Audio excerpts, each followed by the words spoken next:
ప్రభువును రక్షకుడైన యేసుక్రీస్తు పేరిట సెయింట్ థామస్ లూథరన్ సంఘం నాగులపాలెం పక్షాన మీ అందరికీ ఉదయకాల శుభాలు వందనాలు తెలియజేస్తున్నాను. ప్రియ దేవుని సంఘమా, దేవుని బిడ్డలారా, మన జీవితంలో మనము ఈ లోకంలో నమ్మకూడని వాటిని అన్నిటినీ నమ్ముతూ ఉంటాం. ఉదాహరణకి మనం అనారోగ్యంతో ఏ డాక్టర్ గారి దగ్గరికైనా వెళితే ఆయన ఏమంటాడంటే, అమ్మ నేను నీకు వచ్చినటువంటి రోగానికి నేను తగిన వాడిని కాదమ్మా అంటాడు. మనమేమంటామంటే ఆయన మీద నమ్మకంతో, పర్వాలేదండి మీ మీద నమ్మకంతోటి మీ దగ్గరికి వచ్చామంటాం. అదే రీతిగా ఈ లోకంలో మానవులచే తయారు చేయబడినటువంటి మందుల మీద నమ్మకం ఉంటుంది మనకి. కానీ దేవుని మనము నమ్మలేము, విశ్వాసముతో ప్రార్థన చేయలేము, విశ్వాసముతో దేవుని సన్నిధానంలో ఉండలేము. దానికి కారణం ఏంటంటే మనలో ఉన్నటువంటి అపనమ్మకము, అవిశ్వాసం అని గ్రహించాలి. కానీ దేవుడు అంటున్నాడు, నా మీద నమ్మకం ఉంచు, నీకు కావలసిన వాటిని అన్నిటినీ నేను ఇస్తాననేటువంటి మాటను ఆయన తెలియచేస్తూ ఉన్నాడు. నువ్వు ఎంతకాలము అపనమ్మకంలో, అవిశ్వాసంలో ఈ భూమి మీద ఉంటావో ఒక్కసారి నీవు పరిశీలన చేసుకోమంటూ ఉన్నాడు. ఎందుకు ఈ మాట అంటూ ఉన్నాడయ్యా అంటే, మీకు అసాధ్యమైనది ఏదీ లేదు అంటూ ఉన్నాడు.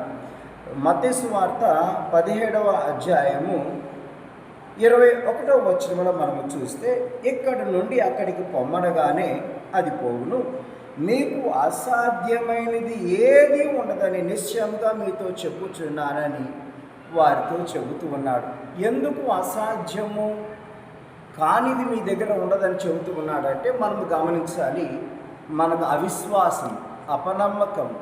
నేను ప్రార్థన చేస్తే జరుగుతుందా, నేను ప్రార్థన చేస్తే అవుతుందా, నేను ప్రార్థన చేస్తే ఈ కార్యం జరుగుతుందా అనేటువంటి మాటను మనము యోచిస్తూ ఉంటాం, మనము ఆలోచిస్తూ ఉంటాం. మరి అలాగనే మనిషి తయారు చేసినటువంటి మందుల మీద నమ్మకం ఉంటున్నది, కానీ సమస్తమును సాధ్యం చేసేటువంటి దేవుని మీద మనకు అపనమ్మకంలో, అవిశ్వాసములో ఉంటూ ఉన్నాం. ప్రియ దేవుని సంగమా, నీకు ఎంత విశ్వాసం ఉండాలి, ఎంత నమ్మకం ఉండాలి అని మనము గమనిస్తే, దేవుని లేఖన భాగము అందులోనే 20వ వచనంలో, మత్తయి సువార్త 17వ అధ్యాయం 20వ వచనంలో అన్నాడు, అందుకు ఆయన, మీ అల్ప విశ్వాసము చేతనే మీకు ఆవగింజంత విశ్వాసం ఉండిన ఎడల అంటున్నాడు. మనకి ఎంత విశ్వాసం కావాలి? ఆవగింజంత విశ్వాసము కావాలి అంటున్నాడు. అలాంటి విశ్వాసము కూడా లేకుండా మన జీవితాలలో మనము దూరం అయిపోతూ ఉన్నాం, దూరస్తులుగా మనము జీవిస్తూ ఉన్నాం. ప్రియ దేవుని సంగమా, దేవుని బిడ్డలారా, మనం విశ్వాసముతో దేవుని అడిగితే దేవుడు సమస్తము సాధ్యం చేస్తూ ఉన్నాడు. ఆ సాధ్యం చేసే విధానంలో నీ కుటుంబ పక్షాన ప్రార్థన చేయమంటున్నాడు, నీ బిడ్డల కొరకు ప్రార్థన చేయమంటున్నాడు, నీ ఇరుగు పొరుగు వారి కొరకు ప్రార్థన చేయమంటున్నాడు, నీ సంఘం కొరకు ప్రార్థన చేయమంటున్నాడు. అలాంటి నువ్వు ఎప్పుడైతే విశ్వాసముతో ప్రార్థన చేస్తావో దేవుడు తప్పక నీ మొరను ఆలకించగలిగిన వాడు.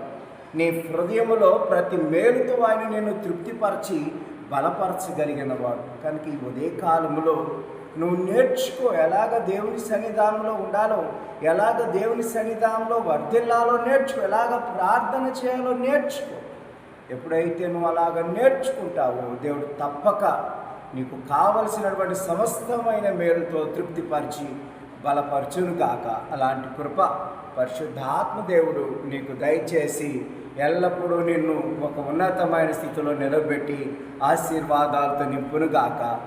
ఆమె ముగింపు ప్రార్థన ఆశీర్వాదంతో ఈ ఉదయకాల ఈ కూడికను లేదా ఈ ఉదయకాల ధ్యానాంశమును ముగించుకుందాం, ప్రార్థన చేసుకుందాం. దయైన తండ్రి, ప్రేమ కలిగిన మా గొప్ప దేవ, ఈ ఉదయకాలంలో మీరు మాతో మాట్లాడిన ప్రతి మాటను బట్టి మీకు వేలాది స్తోత్రాలు చెల్లిస్తున్నాము తండ్రి.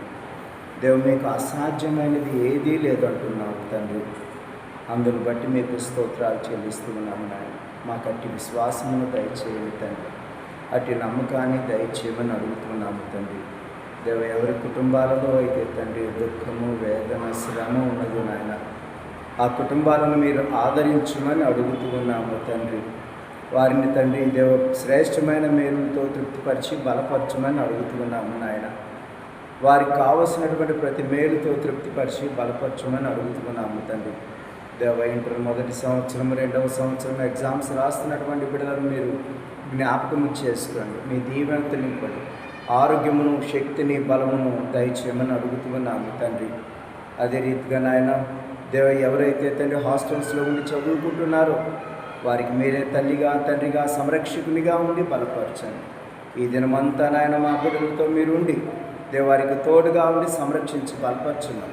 దాని ద్వారా మీరు మహిమ, ఘనత, ప్రభావాలు పొందున్నాను. ఈ మా మనవులను మా ప్రభువైన యేసుక్రీస్తు ద్వారా ప్రార్థించి వేడుకుంటున్నాము తండ్రి. ఆమేన్. తండ్రి, కుమార, పరిశుద్ధాత్మిక త్రియేక దేవుని దీవెన ఇప్పుడు సదాకాలం ఈ ఉదయకాల దీవెనతో ప్రతి బిడ్డను దీవించి ఆశీర్వదించి బలపరచునుగాక. ఆమేన్. ప్రియ దేవుని బిడ్డలారా, మీ ప్రార్థన అవసరతలు ఏమైనా ఉంటే స్క్రీన్ పైన ఉన్నటువంటి నెంబర్కి ఫోన్ చేసి ఆత్మీయ ఆదరణ పొందవలసిందిగా మనవి చేస్తున్నాను. అందరికీ వందనాలు.